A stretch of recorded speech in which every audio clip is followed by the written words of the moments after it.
تو اینجا آمدی السلام علیکم تو چی آمدی اینجا دیگه برای اینجا آمدی خدمت کردی دیگه یک جا بشید نویرها خدمت کنن جوانها خدمت کنن نه ما خدمت شما را کنیم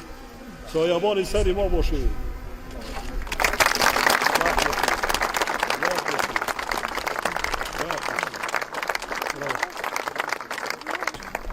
در میکنن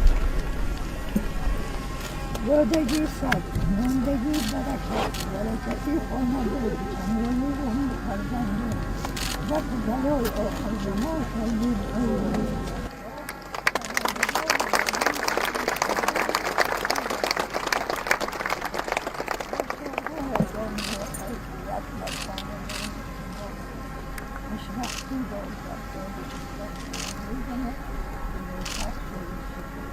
دوشنبه برام یک تبابت کنیم گوزی کنیم و روان کنیم میروید؟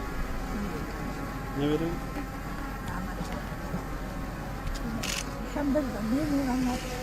نه دوشنبه یک قدم را میبرم ماشی خطی نه چرخباب خطی میبرم که پاد در نیاورد در میکنم پچو من دکتر رو روان میکنم میبینم اگر تو اینجا تبابت میکنن باید بگم که میبرم چرخباب روان میکنیم میبرند دوشنبه تبابت میکنیم پاچه‌ها ولی با رقص میکنیم ولی با یک راه ها رو میکنیم من خدمت های شما را این چندین سال همچون مادروار من شما را دوست میدارم بسیار سلامت باشید سلامت باشید خوشبخت باشید یک جان تشکر افتاب دست شوختی پاهات خسته شد مانده شد ما را گناهگار کردی ما به اینم کمونی منچا سلامت باشید